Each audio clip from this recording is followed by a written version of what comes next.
Devadatta was a Buddhist monk known for causing a schism in the Sangha. He is described as being envious of the Buddha's greatness and wisdom, and desiring to become a religious leader in place of the Buddha. According to the scriptures, Devadatta, throughout all his past lives, plotted against the Buddha and repeatedly tried to kill him. In the Theravāda tradition, Devadatta is considered one of the greatest sinners among humans. In Mahāyāna, however, he is a significant figure, serving as an example that highlights a new perspective on the potential for spiritual salvation for all living beings without exception. In Chapter 12 of the Saddharma Puṇḍarīka Sūtra, Lotus Sutra, the Buddha says that Devadatta, despite his evil deeds and bad karma, will one day become an enlightened and compassionate being. After countless kalpas pass, Devadatta will truly become a Buddha. He will be called the Tathagata, King of the Gods, worthy of honor, all-knowing, one who follows the noble path, one who departs kindly, knower of the world, the most worthy. Man, perfect arranger of all things, teacher of gods and humans, the Buddha revered in the worlds. His world will be called the Divine Path. The Buddha King of the Gods will reside in that world for 20 intermediate kalpas and will widely preach the wonderful Dharma to living beings. Devadatta, or Lajin, was the son of Sapabuddha and, thus, a cousin and brother-in-law of Prince Siddhartha Gautama. However, Sanskrit texts name his father as Amritodana, another uncle of the Buddha. Regarding Devadatta's early life, he joined the Sangha at the very beginning of the Buddha's ministry. Devadatta is mentioned as one of the 11 senior disciples of the Buddha, whom the teacher spoke of without the slightest hostility. Here come the Brahmins, O monks. A monk, himself a Brahmin by birth, asked, "In what sense, Lord, is a man a Brahmin, and what are the things that make him a Brahmin?"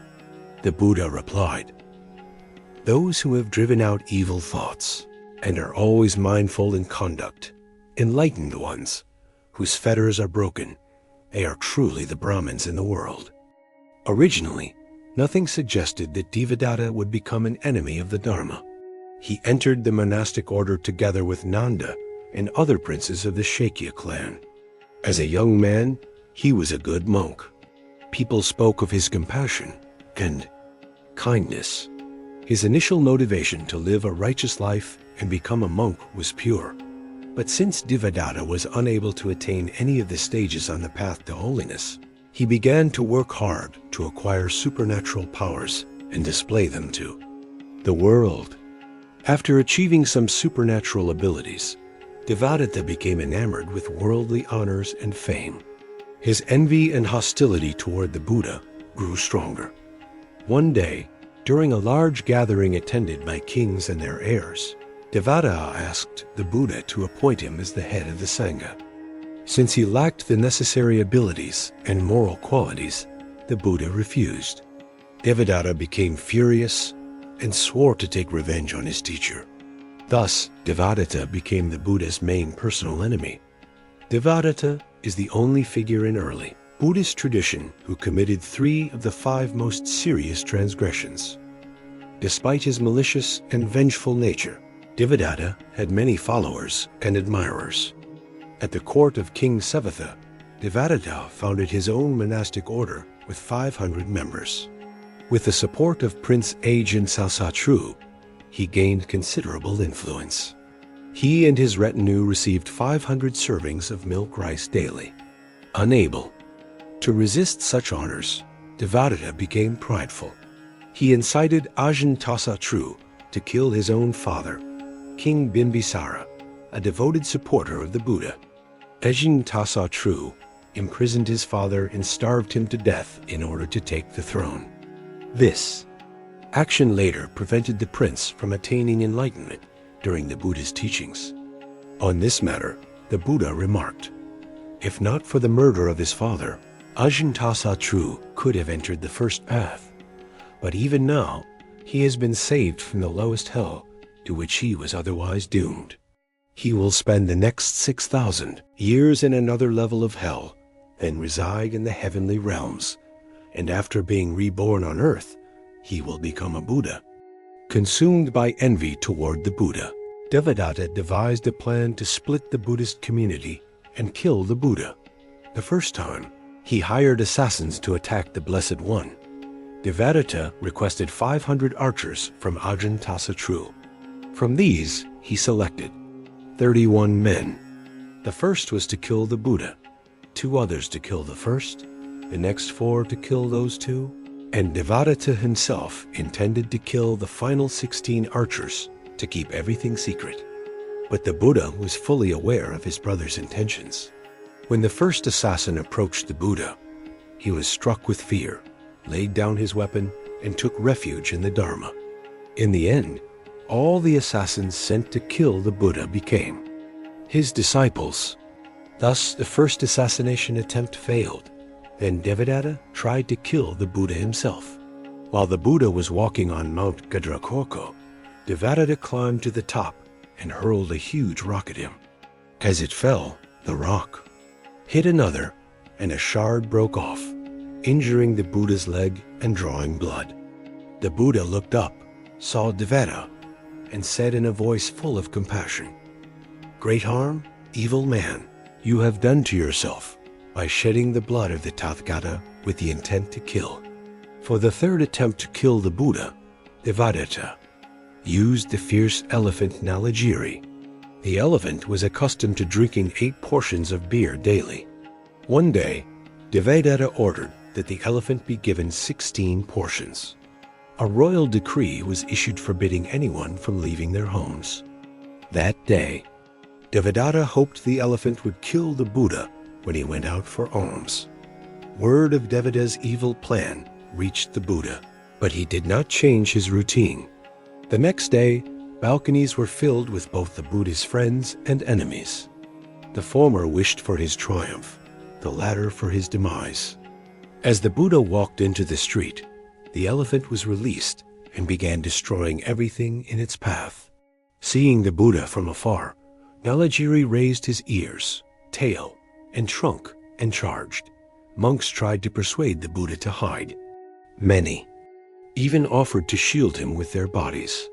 But the Buddha replied that his power differed from theirs. When Nanda tried to step forward, the Buddha, through the power of thought, told him to step back. Suddenly, a little girl ran out of a house into the street. The elephant was about to trample her when the Buddha said, "I am your target too. Not waste your strength on others." As the elephant came closer, the Buddha enveloped him with loving kindness, metta. The Buddha's love was so vast and deep that the elephant stopped in his tracks and stood still before his master. The Buddha gently stroked Nalagiri's trunk and spoke to him kindly. Filled with reverence, the elephant brushed dust off the Buddha's feet with his trunk, sprinkled it on his own head, and bowed before him. The Buddha made the elephant promise never to harm others, and Nalagiri repeated the Buddha's words 5 times before the entire crowd. Then he stepped backward without turning his head and returned to his stable. Witnessing this miracle, the people shouted joyfully, clapped their hands, adorned the elephant with jewels, and 84,000 people entered the path. Still hoping to become leader of the Sangha, Devadatta devised a treacherous plan.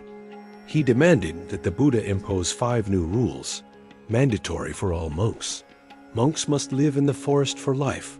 They must live only on alms. They must wear only discarded rags, not clothes given by lay people. They must live under trees, not under roofs. They must never eat fish or meat. The Buddha said all these practices were permissible, but advised not to sleep under trees during the rainy season. However, he refused to make them obligatory. Devadatta was delighted, and despite the Buddha's warning about the karmic consequences of creating schisms, began spreading rumors that the Buddha had succumbed to luxury and indulgence. Later, Devadatta told Nanda he would hold the Uposatha ceremony without the Buddha. He convinced 500 newly ordained monks from SLC to leave the Buddha. These young bhikkhus, not yet well versed in the Dharma or discipline, declared Devadatta their leader and followed him to Mount Gasya, where they lived as a separate community supported by local donations. When the monks had ripened in their faith, the Buddha sent his two finest disciples, Sriputra and Mahāyāna, to guide and bring them back. The Buddha said, Sriputra, the 500 bhikkhusur, former followers have now matured in understanding. Take some monks, go to the dissenters, teach them the Dharma, enlighten them on the path and fruit, and bring them back to me. Sriputra and his companion went to Gasya to instruct the dissenters. Seeing them, Devadatta was overjoyed, thinking that in the evening he would rival the Buddha in greatness. That evening, Devadatta pretended to be enlightened and said to one of the Buddha's messengers, Venerable Sriputra, our entire community is still awake. Please speak to the monks about the challenges of understanding the Dharma while I lie down for a moment.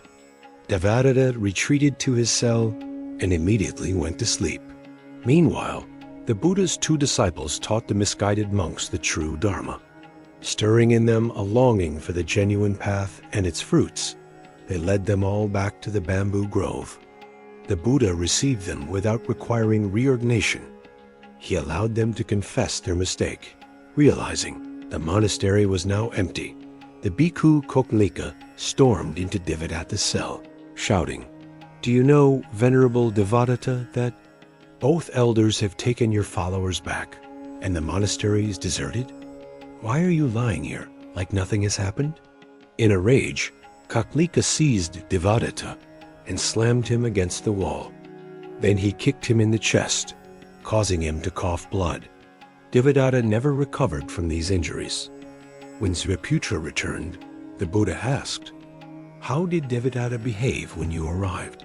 Sriputra replied, Venerable One, the moment Devadatta saw us, he aspired to match your greatness. But his pretensions of enlightenment deceived no one. The Buddha declared that Devadatta was destined to remain in hell for an entire kalpa, for he had become incorrigible, defeated by three kinds of false dharma, with a mind clouded by defilements. Devadatta is inevitably condemned to deprivation, to hell, for the cycle of the world. What are these three? Defeated by corrupt desires, with a mind filled with impurity. Defeated by friendship with evil people, with a mind filled with impurity. When further effort was needed, he stopped halfway, satisfied with minor accomplishments. Over time, Devadatta fell into miserable decline. He became gravely ill, coughed blood, and finally recalled the Buddha's virtues. For 8 months I've plotted against the Tathagata, and yet the teacher holds not the slightest grudge against me, nor do any of the 80 great elders. Only I am to blame for being alone abandoned by the teacher, the elders, Ryula, and the noble Shakya clans. I will go to the teacher to beg forgiveness. He asked those still loyal to him to carry him on a litter to Shravasti. They walked through the night and arrived near the city by morning. At that time, Nanda told the Buddha, Venerable One, it looks like Devadatta is coming to ask your forgiveness. But the Buddha replied, No, Nanda, Devadatta shall not see me again. His offenses are so great that not even 1,000 Buddhists could save him. When they entered the city, Nanda repeated the news, but the Blessed One gave the same answer. Finally, they reached the pond near the gates of Jetavana Grove. At that very moment, the karma of Devadatta's sins ripened. His whole body was consumed by burning. Desperate to drink and bathe, he asked to be set down and water fetched. But it was too late. The moment the litter touched the ground, the earth split open, and flames from Abichi hell burst forth and swallowed him. This is the fruit of my evil deeds. Devadatta realized and cried out to the one who is above the noble ones, the God of the gods, the tamer of the proud, the all-seer and knower, the virtuous one. I take refuge in the fully awakened. In that moment of repentance, Devadatta accepted the three jewels of Buddhist doctrine, the Buddha, the Dharma, and the Sangha. He thus praised the Enlightened One and acknowledged himself once more as his disciple. This helped him avoid the most severe retribution, but he was still reborn in hell, where he gained a fiery body. According to chapter 12 of the Saddharma Puṇḍarīka Sūtra, after countless kalpas, Devadatta will be reborn on a certain planet in the universe as a Tathagata named Devadatta. Thanks for watching. Our channel is new and needs your support. In our channel, you can find many videos on the history and philosophical teachings of Buddhism. Please subscribe to our channel to support the teachings of Buddha on YouTube. You can download our app from Google Play. Get notifications, daily quotes from Buddha, guided meditation methods, articles about Buddhist wisdom and sutras from Pali Canon. Discover inner peace, cultivate mindfulness, and unlock the infinite wisdom of the Buddha with this app. Download link below.